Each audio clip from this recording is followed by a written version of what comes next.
நான் வந்து சிஎஸ்ஓ பிளாக்ல இருக்கிறேன். எங்கள் வீட்டுக்கார் பேர் சசிகுமார், என் பையன் பேர் சரத்குமார். அவனை வந்து அரெஸ்ட் பண்ணிட்டாங்க. எந்த பிரச்சனைன்னு எனக்கு தெரில. வேலைக்கடிக்கு போன குழந்தைய அரெஸ்ட் பண்ணிட்டாங்க. அங்கேருந்து இட்டு வரதுக்கு 2 நாள் ஆச்சு. என் பிள்ளை காரணம் நான் எஸ்பி ஆஃபீஸ் போய் கொடுத்தேன். எஸ்பி ஆஃபீஸில் இந்த மாதிரி சொன்னாங்க, உங்கள் பையன் வருவான்னு. அதுக்கப்புறமா போனால் நாங்கள் டவுன் ஸ்டேஷனில் எஸ்பி கிட்டே போக சொன்னாங்கன்னு போனோம்.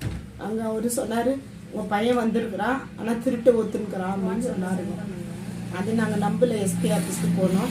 எஸ்பி ஆஃபீஸ்லேருந்து அவர்கிட்ட சொன்னதுக்கு, உங்கள் பையன் என்ன பிரச்சனை இருக்கிறான்னு, அவன் ரவுடி லிஸ்ட்டில் இருக்கிறான், அவனை வந்து இந்த மாதிரி கேஸில் சும்மாவே போட்டு இது பண்ணுறாங்க சார் அப்படின்னு சொன்னேன். அதுக்கு அவங்க சொன்னாங்க, இந்த மாதிரி உங்கள் பையன் பேர் என்ன எல்லாம் கேட்டாங்க. கேட்டுட்டு நீங்கள் டவுன் ஸ்டேஷனில் போய் பாருங்க அப்படின்னு சொன்னாங்க. பையன் பேர் என்ன? சரத்குமார். அதுக்கு போனதுக்கு அவர் சொன்னார், உங்கள் பையன் வந்து திருடு கேஸு வந்து எங்கள் லைனில் 4 மாதம் ஆச்சு. பீட்ருன்ற வீட்டுக்குள்ள 4 மாதம் ஆகுதுங்க திருடு போய். அப்போல்லாம் என் பையன் வீட்டிலே தான் இருக்கிறான். பொழுது விஞ்சிட்டு போலீஸ்கார் வந்து நாய் இட்டுன்னு போகும்போதெல்லாம் என் பையன் அவங்க கூடவே தான் இருக்கிறான். அவங்களும் அவங்க கூடவே ஹெல்ப் பண்ண சொல்லி போலீஸ்காரங்கெல்லாம் கூப்பிட்டுன்னு போனாங்க. அப்போல்லாம் என் பையனை திருடான்னு சொல்லலை. இப்போ 4 மாதத்துக்கு அப்புறம் இப்போ என் பையன் பெங்களூரில் வேலைக்கு போனதுக்காக நான் வெளியூருக்கு போயிடுறேம்மா அப்படின்னு சொல்லிட்டு வேளாங்கண்ணிக்கு போனான். கும்பிடிக்கு சர்க்கிட்டு வந்துட்டு நான் பெங்களூருக்கு போகிறேன் அப்படின்னு போனான். அங்கே போய் பிடிச்சிருக்குறாங்க. எனக்கு ஒரு நாள் 19ஆம் தேதி பிடிச்சிக்கிறாங்க. 22ஆம் தேதி நான் எஸ்பி ஆஃபீஸ்க்கு போனேன். அதுக்கப்புறம் 23ஆம் தேதி தான் அவங்க இட்டுன்னு வந்தாங்க. இட்டுன்னு வந்துட்டு இந்த மாதிரி உங்கள் பையன் திருடு பண்ணிக்கிறான் அப்படின்னு சொன்னாங்க. எங்கே திருடு பண்ணிக்கிறான்னா உங்கள் ஏரியாவில் பீட்ரு வீட்டில் திருடு பண்ணிக்கிறான் அப்படின்னு. சரின்னு எங்கள் பையனை காட்டுங்கன்னா அவங்க காட்டலைங்க. சரி காட்டாததுக்கு நாங்கள் எஸ்பி ஆஃபீஸ்க்கு போனோம். எஸ்பி ஆஃபீஸில் அவர் சொன்னாருங்க, நீங்கள் டவுன் ஸ்டேஷனுக்கு போங்கன்னா அங்கே காமிச்சாங்க, உங்கள் பையனை பேச விட மாட்டோம், வேணும் பார்க்க மாட்டேன்னா நீ பார்க்கணும் அப்படின்னு சொன்னாங்க. அதுக்கப்புறம் திரும்பி எஸ்பி கிட்ட போனதுக்கு அவர் என்னாரு, நீங்கள் போய் அவர்கிட்ட பேசுங்க, இப்போ உங்களுக்கு காமிக்குவாங்கன்னு. அவர் என்னாரு, உட்கார வச்சு பொறுமையாக சொல்லிவிட்டு, காலையில் இன்னும் 2 நாள் என்ட்ரி இருக்குதுமா, அவன் திருடிக்கிறான்னு ஒத்துனுக்கிறான் அப்படின்னு சொன்னாருங்க. இப்போ ஜெயிலில் போடுறீங்களான்னா இல்லை, நான் 2 நாள் என்கொயரி இருக்குது அப்படின்னு சொன்னாருங்க. சரி அங்கேருந்து நான் இப்போ வீட்டுக்கு போகலான்னு போனால் அவங்க ஜெயிலுக்கு போனாங்க. பின்னாடியே போனேன். அப்புறமா மறுநாள் போய் என்ட்ரி போட்டு என் பையனை பார்த்தா என் பையன் சொல்கிறேன், என்னை அடித்து ஒத்துக்கோன்னு என்னை அடிக்கிறாங்கோ, என்னால் அடி தாங்க முடியாத, நான் செத்துட்டேம்மா, செத்துருவேன்னு சொன்னேன். நீ செத்துட்டா கூட உன்னை விடுறதில்லடான்னு என்னை ஒத்துக்கோன்னு அடித்தாங்க. என்னை ஒத்துக்க வச்சாங்கோ. நான் வந்து வெளியெல்லாம் வரமாட்டேன், என்னை பேலெல்லாம் எடுக்காத, எனக்கு யூரினில் வந்து பிளட்டு போகுது, என்னை இமீடியட்டாக ஹாஸ்பிட்டலுக்கு இட்டுன்னு போ, என்னை காப்பாற்று, ஆனால் என்னை பேல் எடுத்தால் கூட நான் வரமாட்டேன், வந்தாலும் நான் தூக்கு போட்டு செத்துருவேன்னு சொல்லிட்டாங்க என் பையன். அவங்க என்னன்றாங்க, நாங்கள் ஹாஸ்பிட்டலுக்கு இட்டுன்னு போகிறதுக்கு நாங்கள் இட்டுன்னு போயிட்டு வந்தோன்னு சொன்னாங்க. என் பையன் இட்டுன்னு போகலம்மா அப்படின்னு சொன்னான். அப்புறமா நான் ஹியூமன் ரைட்ஸ்க்கு போனேன். இந்த மாதிரி எங்கள் பையனை ஹாஸ்பிட்டலுக்கு இட்டுன்னு போகிறேன்னு சொல்கிறாங்க, ஆனால் இட்டுனே போகல அப்படின்னு சொன்னேன்.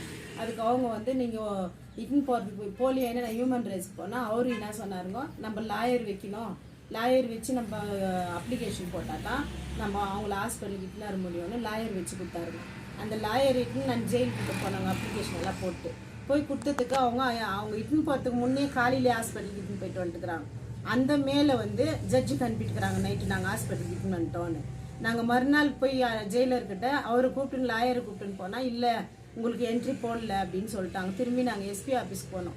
எஸ்பி ஆஃபீஸ்க்கு போனால் எஸ்பி ஆஃபீஸில் இருக்கிறவங்க அங்கே ஃபோன் பண்ணி கேட்டாங்க. கேட்டதுக்கு நீங்கள் என்ட்ரி அவங்க அப்ளிகேஷன் போட்டு வந்து இட்டுன்னு போனீங்களான்னா இல்லை, நாங்கள் சரி இப்போ 1 ஹவர்லேயே எஸ்கார்டு இல்லை அனுப்புகிறேன் அப்படின்னு சொன்னாங்க. சொல்லி 3 நாளாக சொல்லியிருக்கிறாங்க. இது வரைக்கும் என் பிள்ளை ஹாஸ்பிட்டலுக்கு வரல.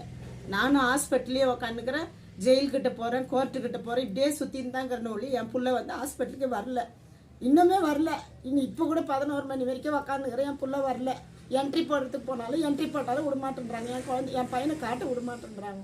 பிளட்டில் யூரினில் பிளட்டு போகுதுன்னு போது என் பிள்ளைய நான் ஹாஸ்பிட்டலுக்கு இட்டுனார், அதை நான் எப்படி வச்சுக்கிறது, எனக்கும் காட்ட மாட்டேன்றாங்க.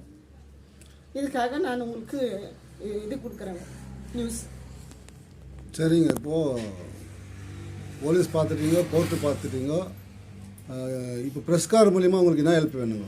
எனக்கு ஹியூமன் ரைட்ஸ்க்கு அதுக்கு வந்துக்கிறதுக்கு காரணமே என் பையன் தப்பு பண்ணியிருந்தா கூட பரவாயில்ல, தப்பு பண்ணிக்கிறீங்கன்றீங்க, அது நான் அப்புறமா கோர்ட்டில் தெரிவிச்சுக்கிறேன். ஆனால் என் பிள்ளைய வந்து ஹாஸ்பிட்டலுக்கு இட்டுன்னு வரணும், அவனுக்கு ட்ரீட்மெண்ட் எடுத்து அவன் எப்படி இருக்கிறான்றதை நான் தெரிஞ்சுக்கணும். அதுக்காக தான் நான் இங்கே வந்துக்கிறேன். ಇದು ಈ ವಿಷಯ ಇವರು ನಮ್ಮ ಹತ್ರ ಬಂದು ಹೇಳುವಾಗ ಈ ಥರನೇ ಹೇಳಿದ್ರು, ಈ ಥರ ಒಂದು ಕಳ್ತನ ಪ್ರಕರಣದಲ್ಲಿ ರಾಬರ್ಟ್ಸನ್ ಠಾಣೆಯಲ್ಲಿ ಅರೆಸ್ಟ್ ಮಾಡಿದ್ದಾರೆ ಅಂತ ಹೇಳಿದ್ರು. ರಾಬರ್ಟ್ಸನ್ ಠಾಣೆ ನೀವು ಬಿಷಾಪಲ್ಲಿ ಇರುವಾಗ ಅಲ್ಲಿ ಹೆಂಗೆ ಅರೆಸ್ಟ್ ಮಾಡಿದ್ರು ಅಂದರೆ ಕರೆಕ್ಟ್ ಬಿಷಾಪ್ ಅವರು ಅರೆಸ್ಟ್ ಮಾಡಿದ್ದಾರೆ, ಇಲ್ಲಿ ಸರ್ಕಲ್ ಇನ್ಸ್ಪೆಕ್ಟರ್ ಆಫೀಸ್ಗೆ ಮಡಗಿದ್ದಾರೆ ಅಂತ ಕಾಣ್ತಿದೆ. ನಾನು ರಾಬರ್ಟ್ಸನ್ ಸ್ಟೇಷನಲ್ಲೇ ಬಂದು ನೋಡಿದೆ ಅಂತ ಹೇಳಿದ್ರು. ಸರಿ ಆಯಿತು, ಏನಮ್ಮ ಆಯಿತು ಅಂದರೆ ಈ ಥರ ಹಿಂಗೆ ಕಳ್ತನ ಪ್ರಕರಣದಲ್ಲಿ ಒಂದು 4 ತಿಂಗಳ ಮುಂಚೆ ರಾಬರ್ಟ್ ಅನ್ನೋರ ಮನೆಯಲ್ಲಿ ಪೀಟರ್ ಅನ್ನೋರ ಮನೆಯಲ್ಲಿ ಆಗಿದೆ. ಅವರು ಆಗಿರುವ ಘಟನೆ ನಮಗೂ ಗೊತ್ತು. ಅದು ನಮ್ಮ ಮಗನೂ ಅವ್ರ ಜೊತೆ ಎಲ್ಲ ಇದ್ದು ಎಲ್ಲ ಹುಡುಕಾಡಿ ನೋಡ್ತಾ ಇದ್ದ. ಪೊಲೀಸವರು ಬರುವಾಗೂ ಅವ್ರ ಜೊತೆನೇ ಇದ್ದ, ನಾಯಿ ಎಲ್ಲ ಓಡಾಡ್ತಾ ಇತ್ತು ಎಲ್ಲ ಇದ್ದ. ಅವಾಗ ಏನೂ ಆಗಿಲ್ಲ. 4 ತಿಂಗಳಾದ ನಂತರ ನನ್ನ ಮಗ ಇದಕ್ಕೆ ಹೋಗುವಾಗ, ಎಲ್ಲಿ ಬೇಲಾಂಗಣಿಗೆ ಹೋಗುವಾಗ ಅಲ್ಲಿಂದ ಅರೆಸ್ಟ್ ಮಾಡ್ಕೊಂಡು ಬಂದರು. ಬಂದ ಮೇಲೆ ಒಂದು ದಿವಸ ಎಲ್ಲ ನನಗೆ ಗೊತ್ತಿಲ್ಲ, ಮಾರನೇ ದಿವಸ ಗೊತ್ತಾಯಿತು. ನಾನು ಹೋಗಿ ಕೇಳುವಾಗ ಈ ಕಳ್ತನ ಪ್ರಕರಣದಲ್ಲಿ ಕರ್ಕೊಂಡು ಬಂದಿದ್ದೀವಿ ಅಂತ ಹೇಳಿದ್ದಾರೆ. ಮತ್ತು ನಾವು ಜೈಲಿಗೆ ಬಿಡ್ತೀವಿ, 2 ದಿವಸ ಬಿಟ್ಟೇ ಬಿಡೋದು, ನಾವು ಎನ್ಕ್ವೈರಿ ಮಾಡಬೇಕು, ಮಾಡಿಬಿಟ್ಟು ಬಿಡ್ತೀವಿ ಅಂತ ಹೇಳೋರೆ. ಸರಿ ಆಯಿತು ಅಂತ ಇವ್ರು ಹೊರಗೆ ಬರುವಾಗ ಅವತ್ತೇ ಇಮಿಡಿಯೇಟಾಗಿ ಕರ್ಕೊಂಡೋಗಿ ಜೈಲಲ್ಲಿ ಬಿಟ್ಟಿದ್ದಾರೆ. ಈ ಅಮ್ಮ ಏನು ಹೇಳ್ತಾರೆ ಅಂದರೆ, ನಾವು 2 ದಿವಸ ಮಡ್ಕೊಂಡಿರ್ತೀವಿ, ಎನ್ಕ್ವೈರಿ ಮಾಡ್ತೀವಿ, ಆಮೇಲೆ ಬಿಡ್ತೀವಿ ಅಂತ ಹೇಳೋರು. ಇಮಿಡಿಯೇಟಾಗಿ ಕರ್ಕೊಂಡೋಗಿ ಜೈಲಲ್ಲಿ ಬಿಟ್ಟರು. ಓಕೆ, ನಮ್ಮ ಪೇರೆಂಟ್ಸ್ಗೋ ಇಲ್ಲ ನಮ್ಮ ರಿಲೇಷನ್ಗೋ ಯಾರಿಗೂ ಇಂಥ ಇದು ಆಗಿದೆ, ನಾವು ಕರ್ಕೊಂಡು ಹೋಗ್ತೀವಿ ಅಂತ ಒಂದು ಸೈನ್ ತೊಗೊಳ್ತಾರೆ, ಅದನ್ನು ನನ್ನ ಹತ್ರ ತೊಗೊಂಡಿಲ್ಲ, ಹಂಗೆ ಬಿಟ್ಟರು ಅಂತ ಹೇಳ್ತಾರೆ. Okay, no problem. ಆಮೇಲೆ ಮಾರನೇ ದಿವಸ ಈ ಅಮ್ಮ ಹೋಗಿ ಎಂಟ್ರಿ ಹಾಕಿ ನೋಡುವಾಗ ಹುಡುಗ ಹೇಳಿದ್ದಾನೆ, ನನಗೆ ಹೆಲ್ತ್ ಸಮಸ್ಯೆ ಇದೆ, ಕೈ ಕಾಲೆಲ್ಲ ನೋಡ್ತದೆ, ನನ್ನ ಚಿಕ್ಕಾಪಟ್ಟೆ ಹೊಡೆದ್ಬಿಟ್ರು, ಕೈ ಮೇಲೆ, ಕಾಲ ಮೇಲೆ, ತೊಡೆ ಮೇಲೆ ಇಲ್ಲೆಲ್ಲ ಹೊಡೆದಿದ್ದಾರೆ, ಎಲ್ಲೋ ನೆರ ಪ್ರಾಬ್ಲಮ್ ಆಗಿದೆ, ನನಗೆ ಯೂರಿನಲ್ಲಿ ಬ್ಲಡ್ ಬರುತ್ತೆ, ನೀವು ನನ್ನ ಫಸ್ಟ್ ಟ್ರೀಟ್ಮೆಂಟ್ ಕರ್ಕೊಂಡು ಹೋಗಿ. ಇವ್ರು ನನ್ನ ಕರ್ಕೊಂಡು ಹೋಗಿ ಟ್ರೀಟ್ಮೆಂಟ್ ಮಾಡಿಸ್ತೀನಿ ಅಂತೇಳಿ ಡಾಕ್ಟ್ರ್ ಹತ್ರ ಸುಮ್ಮನೆ ಬರ್ಸ್ಕೊಂಡು ಬಂದ್ರು ಹೊರತು ನನಗೆ ಯಾವ ಟ್ರೀಟ್ಮೆಂಟ್ ಕೊಟ್ಟಿಲ್ಲ, ನನಗೆ ಟ್ರೀಟ್ಮೆಂಟ್ ಮಾಡಿಸಿ ಅಂತ ಹೇಳೋರು. ಸರಿ ಆಯ್ತು ಅಂತ ನಮಗೂ ಒಂದು ಹೇಳುವಾಗ ಈ ಥರ ಸಮಸ್ಯೆ ಇದೆ ಅಂದ ತಕ್ಷಣ ನಾವು ಜೈಲಿಗೆ ಹೋದ್ವಿ. ಜೈಲಿಗೆ ಹೋಗಿ ಎಂಟ್ರಿ ಹಾಕಿ ಅವನ ಹತ್ರ ಮಾತಾಡ್ಬಿಟ್ಟು ಮತ್ತೆ ಇವರು ಜೈಲರ್ ಹತ್ರ ಮಾತಾಡಿದ್ವಿ. ಏನು ಸರ್ ಈ ಥರ ಅವನಿಗೆ ಮೆಡಿಕಲ್ ಪ್ರಾಬ್ಲಮ್ ಇದೆ ಅಂತ ನೀವು ಹಾಸ್ಪಿಟ್ಲಿಗೆ ಕಳಿಸಿ ಅಂತ. ಅದಕ್ಕೆ ಜೈಲರ್ ನಮ್ಮ ಹತ್ರ ಹೇಳಿದ್ರು, ನೋಡಿ ನಾವು ಹಂಗೆಲ್ಲ ಕಳ್ಸೋಕ್ಕಾಗಲ್ಲ, ಅವ್ನು ಹೇಳಿದ್ರು ನಾವು ಕಳ್ಸೋಕ್ಕಾಗಲ್ಲ, ಯಾಕಂದರೆ ನಮಗೆ ಕೋರ್ಟಿಂದ ಪರ್ಮಿಷನ್ ಬೇಕು, ಕೋರ್ಟಿಂದ ಆದೇಶ ನಮ್ಗೆ ಕೊಟ್ಟರೆ ಇಮಿಡಿಯೇಟಾಗಿ ನಾವು ಕಳಿಸ್ತೀವಿ ಅಂತ ಹೇಳಿದ್ರು. ಆಯಿತು ಸರ್, ಹಂಗೆ ಇರಲಿ, ನಾವು ಕೋರ್ಟಿಂದ ಆದೇಶ ಮಾಡ್ಕೊಂಡು ಬರ್ತೀವಿ ಅಂದ್ಬಿಟ್ಟು ಒಂದು ಲಾಯರ್ನವ್ರಿಗೆ ನಾನು ಲೀಗಲಾಗಿ ಮಡಗಿಕೊಟ್ಟೆ. ಆ ಲಾಯರ್ನು ಮಾರನೇ ದಿವಸನೇ ಅಪ್ಲಿಕೇಶನ್ ಹಾಕಿ ಇಂಥ ಸಮಸ್ಯೆ ಅಂತ ಹೇಳಿ ಅವ್ರಿಗೆ ತಗೊಳ್ತಾನೆ ಇದ್ದಾರೆ. ಹಂಗಾದ್ರೆ ಪ್ರಾಸೆಸ್ ನಡೀತಾನೆ ಇದೆ. ಇವರು ಹಾಸ್ಪಿಟಲ್ ಕರ್ಕೊಂಡು ಬಂದಿದ್ದಾರೆ ವಿತೌಟ್ ಇನ್ಫಾರ್ಮೇಷನ್. ಇವ್ರಿಗೆ ಯಾರು ಹೇಳಿದ್ರು ಹೋಗಿ ನೋಡಿರ್ಬೋದು, ನೋ ಪ್ರಾಬ್ಲಮ್. ಅವ್ರ ಹತ್ರ ಇದ್ದಾರೆ, ಅವ್ರು ಕರ್ಕೊಂಡು ಹೋಗಿದ್ದಾರೆ. ನಮ್ಮ ಹತ್ರ ಹೇಳಿದ್ದು ಏನಂದ್ರೆ ಕೋರ್ಟ್ ಆದೇಶ ಬಂದ್ರೇ ಕರ್ಕೊಂಡು ಹೋಗ್ತೀನಿ ಅಂತ ಹೇಳಿದ್ರು. ಕೋರ್ಟ್ ಆದೇಶ ಆಗುವಳಿಗೆ ಇವ್ರು ಕರ್ಕೊಂಡು ಹೋಗಿದ್ದಾರೆ ಅಂತ ಅವ್ರು ಹೇಳ್ತಾರೆ, ಬಟ್ ನಾವು ನೋಡಿಲ್ಲ, ಅದು ರೆಕಾರ್ಡ್ ನೋಡಿದ್ರೆ ಗೊತ್ತಾಗುತ್ತೆ. ಆಯ್ತಂತ ನಾವು ಈ ಕೋರ್ಟ್ ಆದೇಶ ಆದಮೇಲೆ ಒಂದು 4-5 ಗಂಟೆ ಒಳಗೆ ತರಿಸ್ಬಿಟ್ಟಿವಿ ಅವ್ರಿಗೆ. ಹಂಗಾದ್ರೆ ಕೋರ್ಟ್ ಸಿಬ್ಬಂದಿ ಅವರು ತಗೊಂಡೋಗಿ ಕೊಟ್ಟದ್ದು ನಮಗೂ ಮಾಹಿತಿ ಸಿಕ್ತು, ಈ ಥರ ಕೋರ್ಟ್ ಸಿಬ್ಬಂದಿ ಅವರು ಸೇರಿಸವ್ರೆ ಅಂತ. ಆಯಿತು, ಸೇರಿಸಿದ್ದಾರೆ. ಹಂಗಾರೆ ಇವತ್ತು ಸಾಯಂಕಾಲನೋ ಇಲ್ಲ ನಾಳೆ ಬೆಳಗ್ಗೆನೇ ಕಳಿಸ್ಬೋದು ಅಂತ ನಾವು ಅಲ್ಲಿ ಹೋಗಿ ನೋಡಿ ಕೇಳಿ ಎಲ್ಲ ಆಯಿತು. ಇಲ್ಲ ಎಸ್ ಕಾರ್ಡ್ ಬಂದಿಲ್ಲ, ನಾವು ನಾಳೆ ಎಸ್ ಕಾರ್ಡ್ಗೆ ಹಾಕಿದ್ವಿ, ಎಸ್ ಕಾರ್ಡ್ ಅವ್ರು ಬಂದ ಮೇಲೆ ಕಳಿಸ್ತೀವಿ ಅಂತ ಹೇಳಿದ್ರು. ಮಾರನೇ ದಿವಸ ಪೂರ್ತಿ ವೆಯ್ಟ್ ಮಾಡ್ತೀವಿ, ಬಂದೇ ಇಲ್ಲ. ಸರಿ ಆಯ್ತು ಅಂದ್ಬಿಟ್ಟು ಅವ್ರನ್ನ ಕಾಂಟ್ಯಾಕ್ಟ್ ಮಾಡಿ ಕೇಳುವಾಗ ಅವ್ರು ಹೇಳ್ತಾವ್ರೆ, ನೋಡಿ ಎಲೆಕ್ಷನ್ ಪೀರಿಯಡು, ಫೈರಿಂಗ್ ಇದೆಲ್ಲ ಇದೆ, ನಮ್ಮಲ್ಲಿ ಫೈರಿಂಗ್ ಟ್ರೈನಿಂಗ್ ಎಲ್ಲ ಇದೆ, ಅದಕ್ಕೋಸ್ಕರ DR ಯಾರು ಇಲ್ಲ, ಅವ್ರವ್ರು ಅಲ್ಲೆಲ್ಲೂ ಹೋಗ್ಬಿಟ್ಟವ್ರೆ, ಯಾರು ಇಲ್ಲ, ನೆಕ್ಸ್ಟ್ ದಿವಸ ಆಗ್ತೀನಿ ಅಂತ ಹೇಳವ್ರೆ, ನೆಕ್ಸ್ಟ್ ದಿವಸ ಕಳಿಸ್ತೀವಿ ಅಂತ ಹೇಳಿದ್ರು. ನೆಕ್ಸ್ಟ್ ದಿವಸನೂ ಕಳಿಸಿಲ್ಲ. ಸೊ 2 days ನಾವು ವೆಯ್ಟ್ ಮಾಡಿ ನಮಗೆ ಬೇಜಾರಾಗಿ SP ಆಫೀಸ್ಗೆ ಹೋದ್ವಿ. ಇವ್ರನ್ನ ಕರ್ಕೊಂಡು ಅವ್ರ ತಾಯಿ ಮತ್ತು ಅವರು ತಂಗಿನ ಕರ್ಕೊಂಡು ನಾವು ಕೋರ್ಟ್ಗೆ ಹೋದ್ವಿ. SP ಆಫೀಸ್ಗೆ ಹೋದ್ವಿ. SP ಸಾಹೇಬರು ಆಫೀಸಲ್ಲಿ ಇಲ್ಲ. ಇಮಿಡಿಯೇಟಾಗಿ ನಮ್ಮ ಲಾಯರ್ ಏನು ಮಾಡಿದ್ರು, ಫೋನ್ ನಂಬರ್ ತೊಗೊಂಡು SP ಸಾಹೇಬ್ರಿಗೆ ಕಾಲ್ ಮಾಡಿದ್ರು. SP ಸಾಹೇಬ್ರು ಕಾಲ್ ಮಾಡುವಾಗ SP ಅವರು ಹೇಳಿದ್ರು, ಆಯಿತು ನಾನು ಇಲ್ಲ ಅಲ್ಲಿ ಇದ್ರೂ ನಾನು ನಿಮಗೆ ಅದು ಬಯರ್ಸ್ತೀನಿ, ಇದು ಸ್ವಲ್ಪ ಹೊತ್ತು ವೆಯ್ಟ್ ಮಾಡಿ, ನಾನೇ ಕಾಲ್ ಮಾಡ್ತೀನಿ ಅಂದ್ಬಿಟ್ಟು ವೆಯ್ಟ್ ಮಾಡ್ತೀನಿ. ಒಂದು 10 ನಿಮಿಷ ವೆಯ್ಟ್ ಮಾಡಿದ್ವಿ. ಮತ್ತು SP ಅವರೇ ಕಾಲ್ ಮಾಡಿದ್ರು. ಮಾಡಿ ಈ ಥರ ವಿಷಯ ಎಲ್ಲ ಕಂಡುಕೊಂಡ್ರು. ಹಿಂಗಿದೆ ಆಯ್ತು ಬಿಡಿ, ನಾನು ನೋಡ್ತೀನಿ, ನಾನು ನಮ್ಮವ್ರಿಗೆ ಹೇಳ್ತೀನಿ ಅಂತ ಹೇಳ್ಬಿಟ್ಟು ಮಡಗವರು ಒಂದು 5 ನಿಮಿಷದಲ್ಲಿ DSP ಅವರು ಕಾಲ್ ಮಾಡಿ ನೋಡಿ ಈ ಥರ SP ಅವ್ರ ಹತ್ರ ಹಿಂಗೆ ಹೇಳಿದ್ರಂತೆ, ಬನ್ನಿ ನನ್ನ ಆಫೀಸ್ಗೆ ಅಂತ ಹೇಳಿದ್ರು. ಹೋದ ತಕ್ಷಣ ಸಾಹೇಬರು ಸಿವಿಲ್ ಬಟ್ಟೆಯಲ್ಲಿ ಬಂದುಬಿಟ್ಟಿದ್ರು. ನೋಡಿ ನಾನು ಲೀವ್ ಇದ್ರು ನಿಮಗೋಸ್ಕರ ಬಂದಿದ್ದೀನಿ ಅಂತ ಹೇಳಿದ್ರು. ನಮ್ಮ ಸಮಸ್ಯೆ ಎಲ್ಲ ನೀಟಾಗಿ ಕೇಳ್ಬಿಟ್ಟು ಆದಮೇಲೆ ಈ ಅಮ್ಮನೂ ಹೇಳಿದ್ರು, ನಮ್ಮ ಲಾಯರು ಹೇಳಿದ್ರು, ನಾನು ಹೇಳಿದೆ ಈ ಥರ ಇದೆ ಸರ್ ಹಂಗಂತ. ಆಯಿತು ಬಿಡಿ, ನಾನು ಇಮಿಡಿಯೇಟಾಗಿ ಕಾಲ್ ಮಾಡ್ತೀನಿ ಅಂದ್ಬಿಟ್ಟು ಅವ್ರು ಏನು ಮಾಡಿದ್ರು, ಆ್ಯಂಡರ್ಸನ್ ಪೇಟ್ ಪೊಲೀಸ್ಗೆ ಕಾಲ್ ಮಾಡಿದ್ರು. ಆ್ಯಂಡರ್ಸನ್ ಪೇಟ್ ಸ್ಟೇಷನಲ್ಲಿ SIನೂ ಮತ್ತು ಇನ್ಚಾರ್ಜ್ ಆಗಿರೋ ASI ಇಬ್ಬರು ಎಲ್ಲೋ ಎನ್ಕ್ವೈರಿಗೆ ಹೋಗಿದ್ದಾರೆ. ಅಲ್ಲಿ ಇದು ಇನ್ಚಾರ್ಜ್ಗೆ ಹೇಳ್ಬಿಟ್ಟಿದ್ದೀನಿ, ಅವ್ರು ಇಮಿಡಿಯೇಟಾಗಿ ಇದನ್ನು ಬಗೆಹರಿಸ್ತಾರೆ, ನಿಮಗೆ ಮೆಡಿಕಲ್ಗೆ ಕಳಿಸ್ತಾರೆ.